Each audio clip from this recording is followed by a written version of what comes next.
Going on, boys? It's your boy Cerrone Macaroni. I'm here back in another video, and today it's time. I've been talking about it, I've been bringing it up this week, but today we're going to be doing UFC Shanghai predictions. Nurmagomedov versus Song.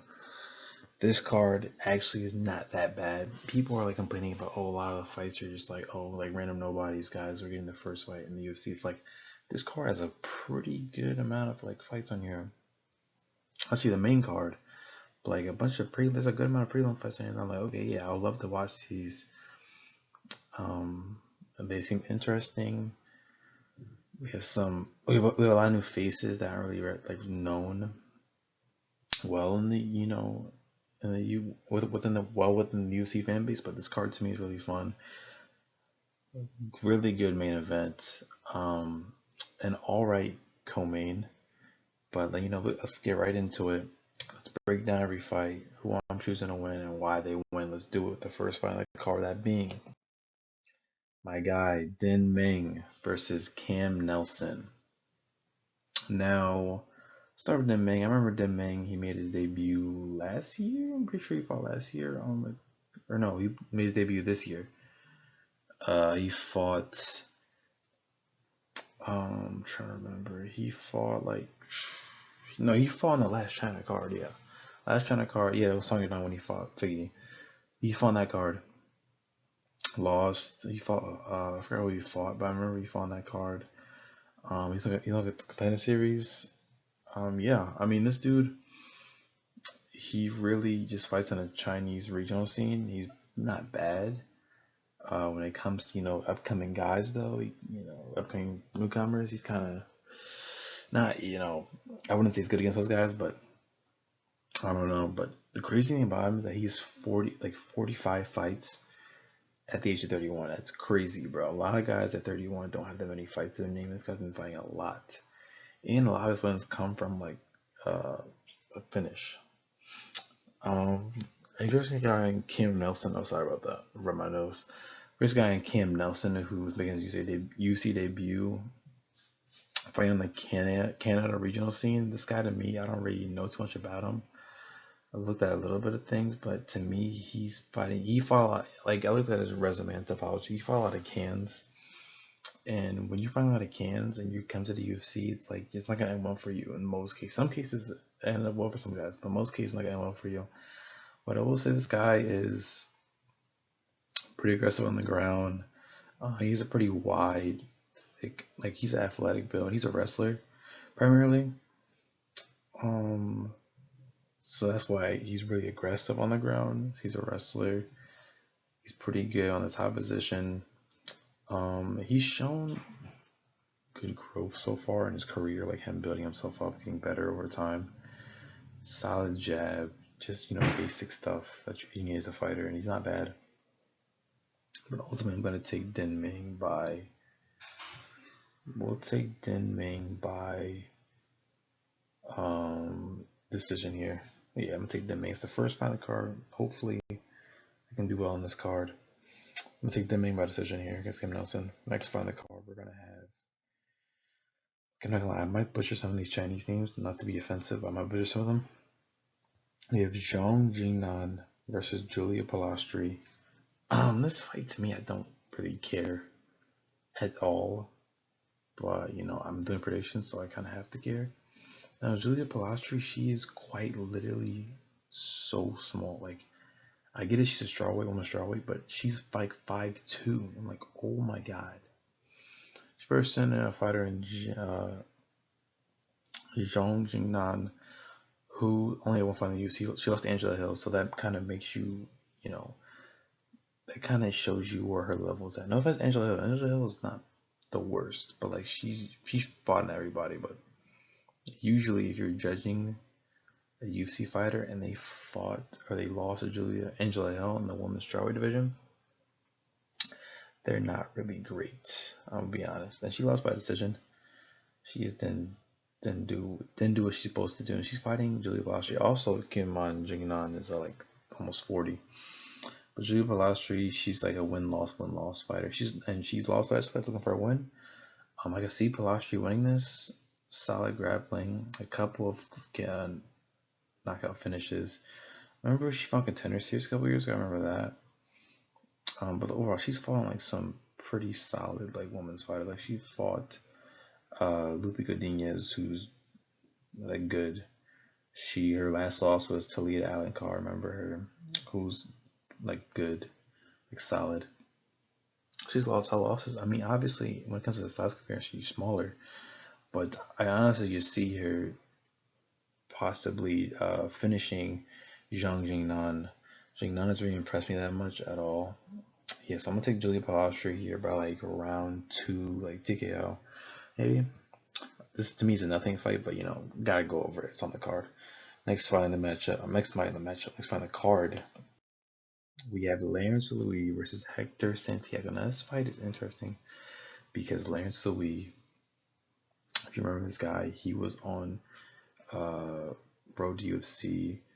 He had 2 wins there, had 1 finish, and then came to the UFC, fought on the Volk Lopez 2 card. I remember that, and he fought Salangrambo, and he won that fight. To me, Lawrence Louis is not bad. I would say that he is solid. Like he's not a bad striker. He's a pretty tough fighter in terms of like his durability. He likes scrapping with people.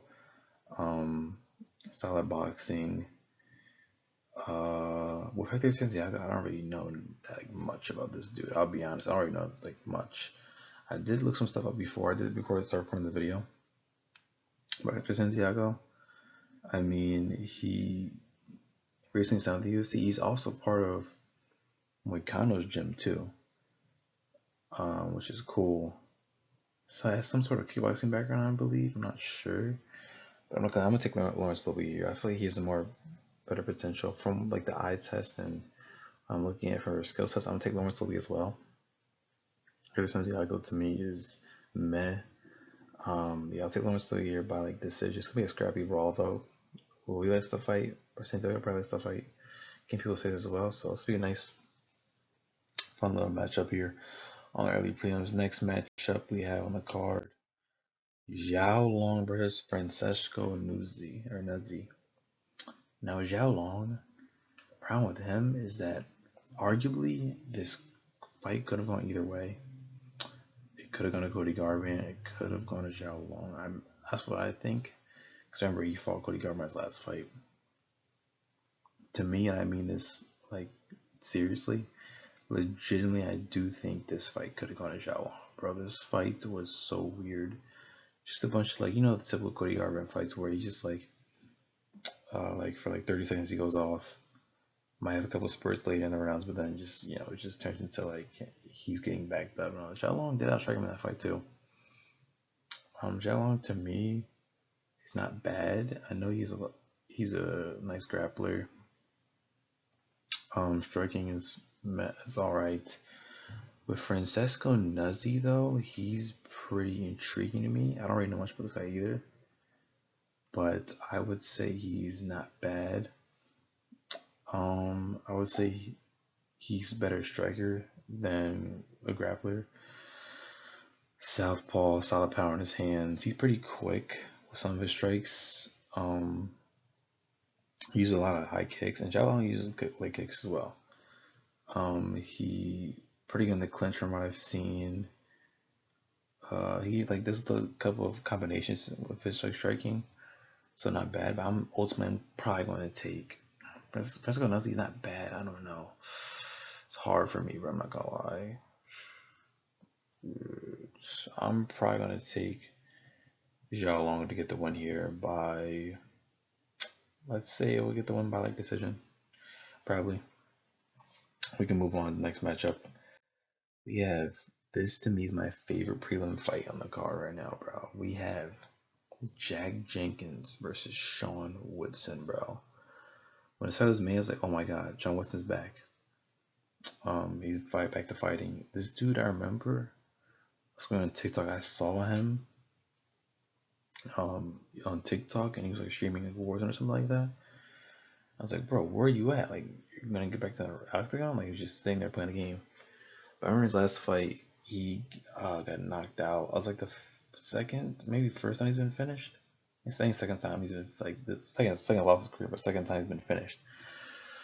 But he's fighting Jack Jenkins. Go start Jack Jenkins. Jack Jenkins to me is a pretty aggressive guy. He's pretty good with like the low leg kicks. A nice high pace fighter. Applies a lot of pressure in his fights. He actually has a Muay Thai background, which I did not know when I was looking a little bit more at him because I was trying to analyze a couple of the fights on here. Nice boxing skills, solid grappler, and he has some takedown defense. But Sean Woodson's not really a guy who will expect to take him down. No offense to me, Sean Woodson. I love Sean Woodson. He's one of my favorite, like, prelim guys you always see on the card. Always fun to watch. He has the reach. The kicks are always nasty, like the long guns. So he's a very long, lanky featherweight, 6'2", like a almost 80-inch reach. Not a bad striker. I think in some cases he can be a little, he can fall down a little bit. He can be a little chinny in some cases. But ultimately, I do think he gets the win here against by. I honestly think he could definitely finish Jenkins. But Jenkins is a very aggressive guy getting his face up. I think Sean is going to try to keep his distance with Jenkins because he has the reach on him.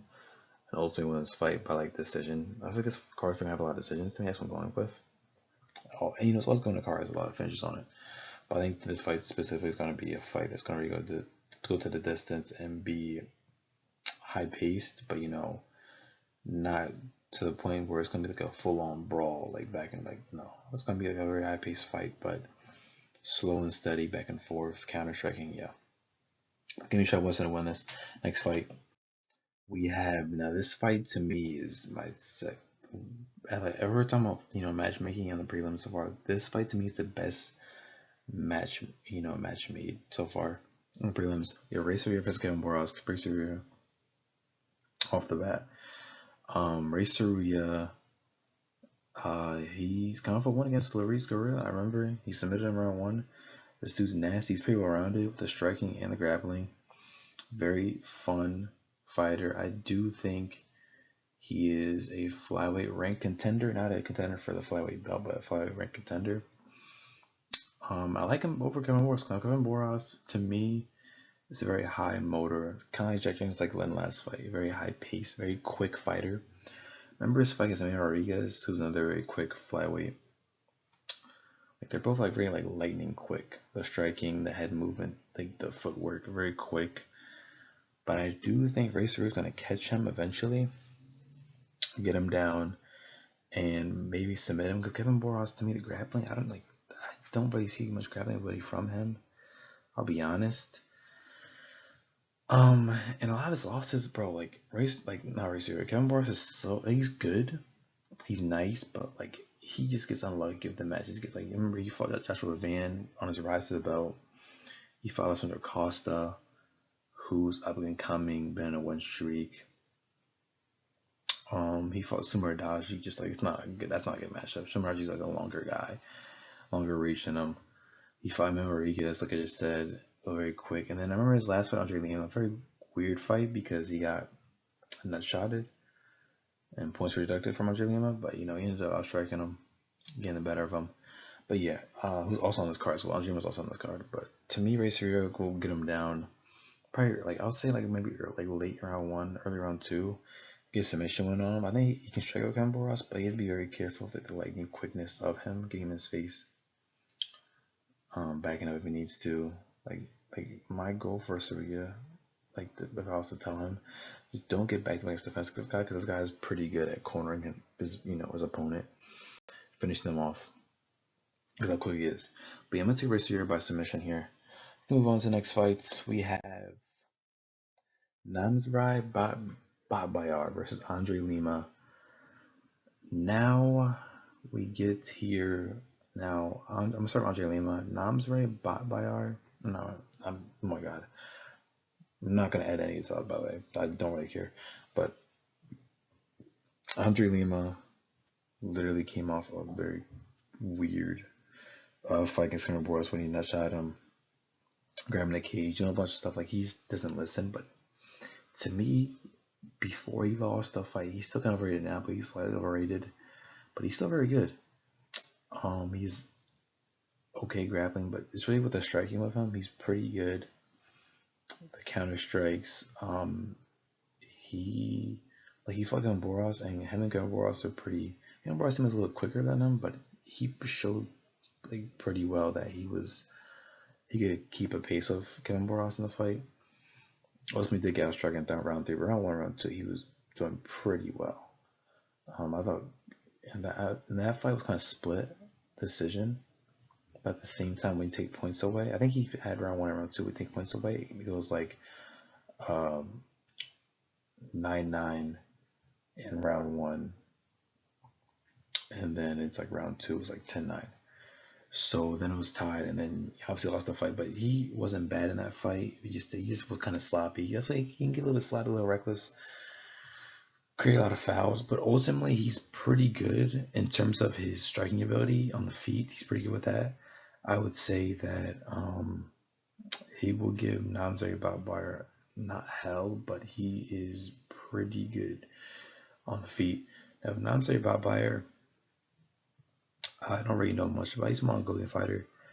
I'm not gonna lie, I don't really care that much about him. No offense. I'm pretty sure this is UFC debut. He was supposed to fight. I remember this. This is a kind of not a huge thing, but I remember this. He was supposed to fight Aaron Tall. If you don't know Aaron Tall, he's the guy with the crazy face tattoo around his like mouth and his nose. He was supposed to fight him, but ended up not fighting him. But Nurmagomedov Babayer is okay. He's not bad. He has a nice solid record. I think I might have finishes. I saw him road to UFC. And road to UFC, he finished all his opponents. Like he had a submission win there, a couple of finishes like TKO. Even the regional scene is pretty good. I'm pretty sure all of his wins are by finish. But Andre Lima team is gonna outclass him. I don't think Nurmagomedov Babayer has fought in a guy on Andre Lima's level.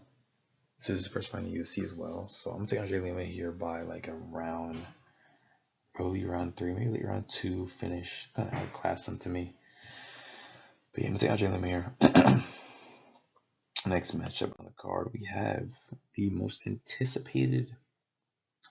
one of the most anticipated fighters currently making a UFC debut. We have Bilal Hassan versus Nelson Rojas. Bilal Hassan, to me, you can't really judge him off the Contender Series fight because he finished the fight in like 30 seconds. But this dude is really good. He's well-rounded, and he's fighting a guy Nelson Rojas. I don't know why the UFC does this. They give like Contender Series guys debut UFC fights and lose some guy. I don't know why you're saying a new guy to fight him. Just give him like a guy on the flyweight roster who's had a couple of UFC fights, maybe only one fight, upcoming guy. Just do that. You don't gotta do that, but like give him like a newly signed guy to the roster. But anyways, let's start Bilal Hassan. Bilal Hassan, very well rounded. He has grappling ability, but mostly comes with the finishes he has. Quite literally, almost all of his wins are by finish. Except for like his first fight, second or first fight. He just finishes people. Goes to war with them. Good kicks, nice striking. Like I said, he has grappling ability. Definitely, if he needs to, he can do it. And he's fighting someone, Nelson Rojas. I don't already know too much about him, but I remember if I announced, I kind of did some research about Nelson Rojas because he's fighting Bilal Hassan. I want everyone to see something. But now with Nelson Rojas, better striker. He's a boxer. First of all, he's nice boxing, good head movement, solid footwork, nice power in his hands. Though he definitely can crack a couple of shots. He can definitely crack a lot of people. His shots, lands very clean shots, nice powerful hook I've seen from him. He has pretty good body punches. And I would say an underrated aspect about his game is that his range move. I watched like a couple of his fights, like 2 fights from him, but his range move is pretty nice, solid. He knows what he's doing really. And when it comes to close range, that's his thing. It's getting in your face close at you, not fighting at range, not kind of striking. But when he gets in his face, he's gonna initiate it with you and go back and forth with you. striker you. But to me, Bilal Hassan gets the win here. I'm not gonna lie. Hopefully, I'm not wrong about this because I want Bilal Hassan to be something in flyweight. But I'm gonna take Bilal Hassan here by round 1 finish. Now, hear me out. I think Bilal Hassan has it in him to get if it's like contender series, not as quick, but middle of the round, round 1, gonna get the finish against Nelson Ross and make his way up into the flyweight rankings and show that he's really legit. Like to me, he's legit, but you gotta obviously see this fight to really see if he's legit. But give me Bilal Hassan here, round 1 finish. Next fight, main card. We have, I don't know if I'm pronouncing this right, but it's Luce, whatever. Sorry. Against Leo Rodriguez Jr. Now we saw Leo Rodriguez Jr. before. I remember he fought on the. I'm pretty sure he fought on the Oklahoma card. I mean, double check this real quick. I'm pretty sure. Yeah, he did fought on the Oklahoma card, but he went with in a nasty fight against Felipe Franco, who I thought was the better fighter in that fight, stronger, more rounded, but he was doing pretty good at first, going back and forth, landed a couple nice shots. But ultimately, once he got taken down by Franco, he really couldn't do much, and he's got TKO. Just took a bunch of shots to the face, couldn't stop it, couldn't defend him. I think that's probably his biggest problem is really like with the grappling. When you take him down, it's kind of like if I'm going off that fight, when he got taken down, you're going off that. He quite literally couldn't get back on his feet. He kept getting hit. Wasn't defending himself properly. He was trying to get back on his feet, but he just didn't know what he was doing. I finish. Now Luce. I don't know if I'm saying this right, bro. But from what I've heard from this guy, he's really good. Really good. I've heard that he's one of the best unranked strikers so right now in light heavyweight. He's the division. He's a kickboxer. He's a K1 champion. So I'm already scared of Leo Jr. I think he's gonna die. So he's like kicks in his fighting style. He's very smooth. Nice jab. Nice length in his fight. It's not displayed on the website, UFC website. And my question is before we even finish the analysis on this fight, why is Leo Rodriguez Jr. profile black? He's already fought in the UFC. He has a picture. Put it on there. This is a billion-dollar company too, bro. That's the crazy part. Like they put effort. Come on, in the little things. But anyways, yeah, I think his length, his length, gives him the advantage. The range, they can outstrike Leo Rodriguez Jr. But Leo Rodriguez Jr. is pretty aggressive and gets in your face. But I do think with the kicks and all that, and the grabbing ability isn't the best, but I know he's able to defend takedowns.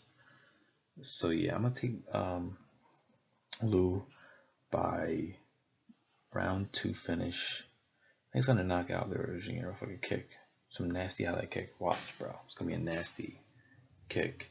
We're gonna see about this guy. I think he's like pretty underrated. I've watched a little bit of film. I've been hearing things about him, and I heard he's pretty good, and he can shake up the division. Now, is he like Zhang Mingyang? Because if he's like Zhang Mingyang, then he's kind of fraudish, right? But anyways, yeah, give me Lou to win this fight like a finish. Next fight, we have a very anticipated, nice fight. Now, this fight originally Alex Perez versus Sumer Daji. It happened before, but the first fight ended in no contest. I think it was like a nut shot, something like that. I don't even remember. Let me try to think about this guy. I remember they fought literally on the Macau card, Song versus Biggie, and the fight ended in it ended in no contest. I'm trying to figure out what's like a nut shot, something like that. I don't know. I think it's a nut shot. Can't remember. Anyways, this matchup is a rematch. Alex Perez. Okay, first of all, I don't know why in this photo it says they're both ranked 11 flyweights. I think they might be doing like meta and media, but like for the UFC to make the meta ranking, can you just stick to it instead of moving around a lot? I don't get that. But anyways, let's go back to the fight. Alex Perez, another well-rounded flyweight UFC vets. He has the grappling game, has the takedowns, he has the striking. his knockout power. But Alex Perez, to me, is just one of those. He's always one of those flyweight rank contenders. Not a guy who's gonna win the belt. He did get close one time. He fought Figgy, but he lost pretty easily though. But I do think Summer Daji has the advantage over Alex Perez. I think he's gonna finish him. I think he's going to really show the a fight I can highlight from Summer Daji that I remember pretty clearly because I watched. Pay attention to this was when he fought Jesus Aguilar, and in the fight, Summer Daji's like kind of a longer guy.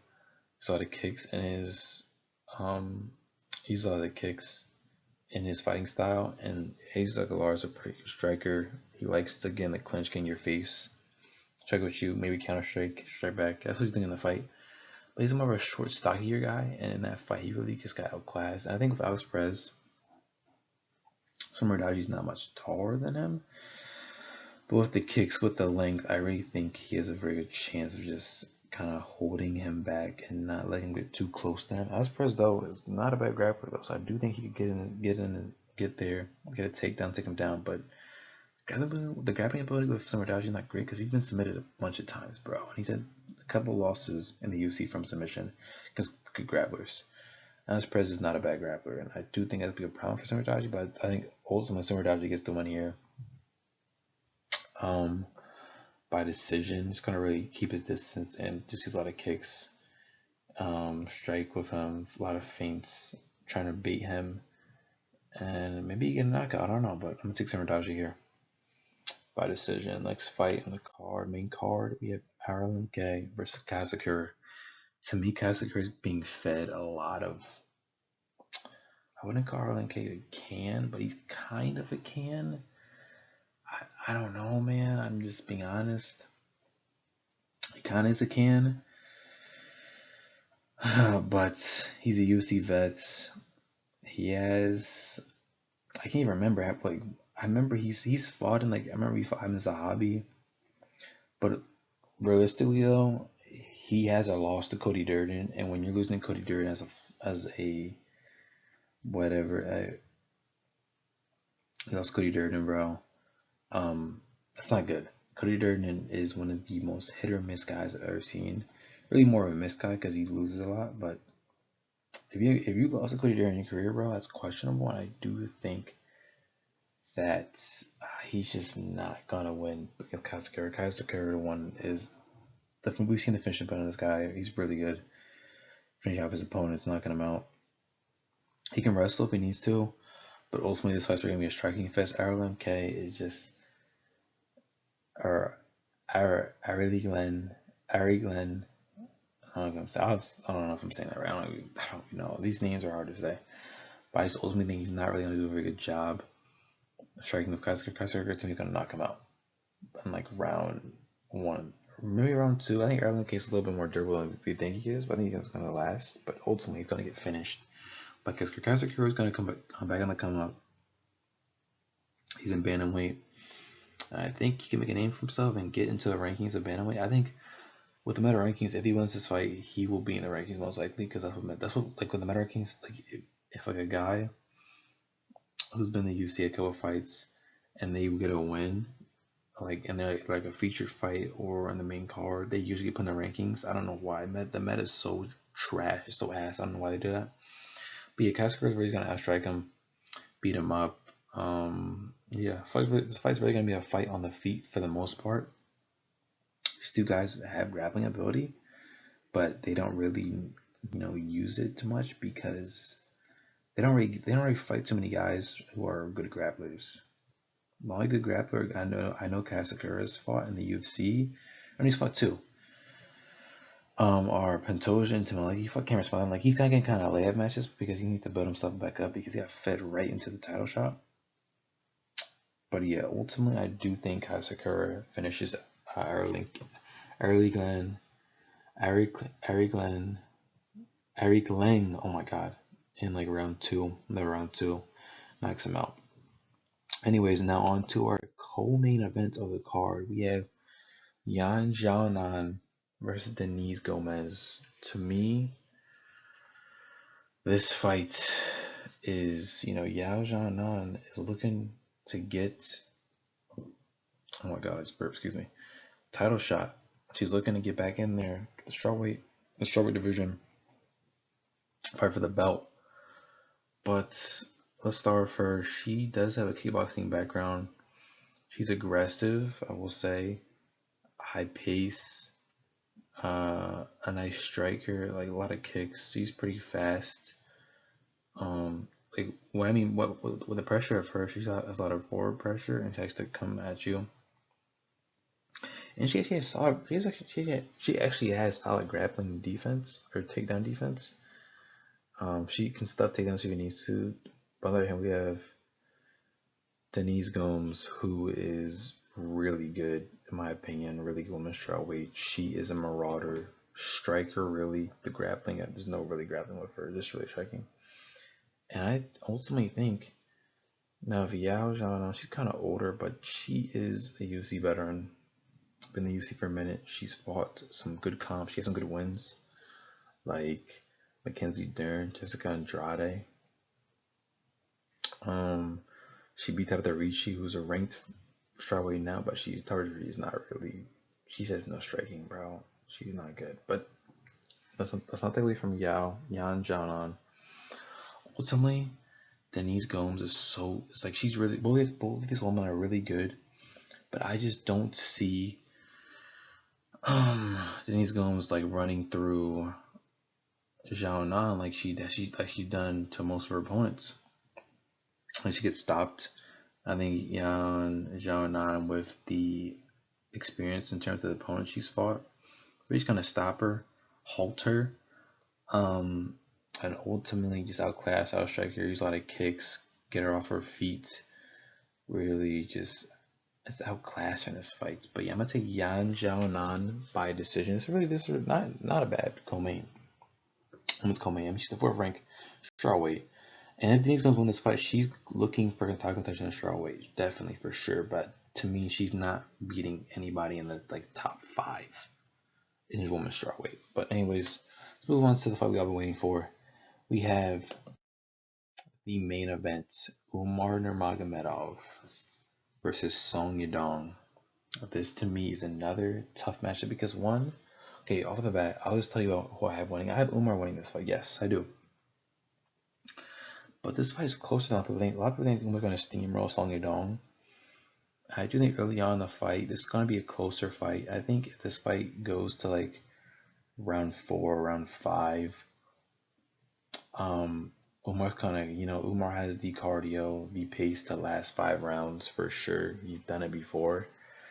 But even so, he's part of Khabib's team, bro. Like like if you're part of Khabib's team, bro, you usually are gonna have good cardio, bro. The Pakistani cardio is insane. But anyways, Umar to me, early in the fight, like if this fight goes to this long, which most likely will, but if this fight goes that long, Umar Song Yadong, it's gonna be really close back and forth in the early rounds. I do think Umar edges him out though. Song Yadong is really good. He's a marauder. He destroys people. Now he come off a win against Figgy. Umar's come off a win against. I'm pretty sure it's against. Yeah, bro, it's crazy how both these guys fought Figgy. They come off a win against Figueiredo. They both fought Figueiredo, bro. Literally this year. I feel bad for Figgy, bro. Figgy's just a punchy bag, and now he's fighting Payne Talbot too. But anyways, so Song Yadong. He has grappling. That's probably be the biggest thing in this fight is really the grappling ability of both these guys. We know Umar has the grappling. He just wrestles. It can be boring a little bit because Umar sometimes will wrestle you and not even try to control you really. But with Umar, he does like to go for submissions when he is able to, when he has the chance to. Once he takes you down, I feel like Song Yadong's gonna have a good chance. Song Yadong does not have bad takedown defense. He can definitely stuff takedowns early in the fight. I think later on with taking a toll on him. Song Yadong has fought in 5-round fights, but I just ultimately think he's not going to be able to stop the grappling ability of Umar Nurmagomedov later on in the fight because the fight will go to the distance to me. Both guys have good cardio, both guys high pace, can last long in this fight, but I just ultimately think Umar beats him with the grappling. So wrestles him. Song Yadong, the striking, the power, the finishing ability is there, but like I just think he's not gonna be able to catch Umar really. He could crack him a couple times early in the fight. Outstrike him, maybe even take like 2 rounds off him. I think if he can take 2 rounds, it'll be split 2-2. Ultimately, I think Umar could win this. I think Umar's gonna take more like maybe almost all the rounds. So I don't know, still a good matchup, still scary because of the knockout power on this dude. But the grappling on Umar is just the wrestling, the relentless takedowns. It's like literally just like Islam, bro. Like, I mean, they fight on the same, team, but like literally just like Islam, just like relentless with the takedowns, just always going. Once he thinks you don't get you right where he wants you, he's gonna look for a finish for sure, like submission. But he has Umar striking isn't bad, but we really care about the grappling in Umar because look at the last name first of all, and second of all, that's what he does in most of his fights. Anyways, to me, I'm gonna take Umar Nurmagomedov by decision here. This will be a nice, fun fight. I don't think Umar submits Song Yadong, but I just think he, with the wrestling, it's really gonna be like a wrestle heavy fight. Song Yadong can stuff takedowns though. He has not bad takedown defense. So I just think, he has the finishing ability, but I just don't think he can get closer to Umar and really get to that level where he can, get him right where he wants him and finish him off, knock him out, knock him down, and then get him a TKO win. And then, really, this fight determines who will get the next bantamweight title shot after Sean O'Malley. So it goes really, obviously, Merab Peteryan was announced. Peteryan's the champ. Merab's the number contender. He's fighting Peteryan for the belt.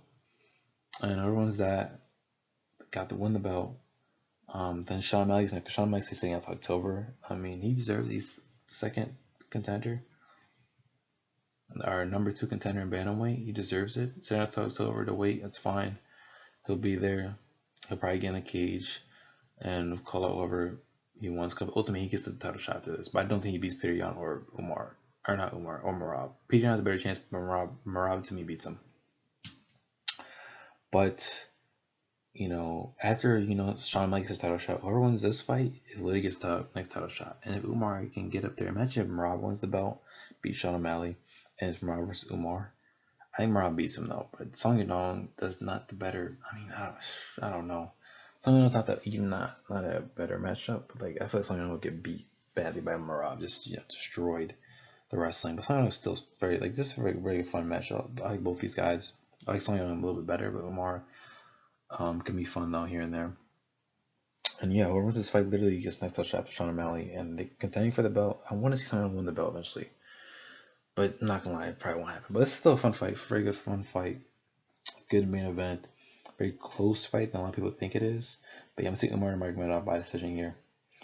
And yeah, that's gonna be the end of the video, boys. If you like the content, enjoy. Enjoy it, like and subscribe. This card's not bad, but I gotta wake up at 3 a.m. to watch it. Kinda sucks, but it's in China. Now I kinda get how like European fans or even Chinese fans feel when they're watching cards. They gotta watch them at different times, and like usually a card average fight starts at 5 p.m., but this card starts at 3 a.m. So, we gotta move my schedule around here, wake up for the card, watch the whole thing, and I'll get right back to you guys with the results for it. And yeah, that's all for this video, boys. I'll see y'all, and peace.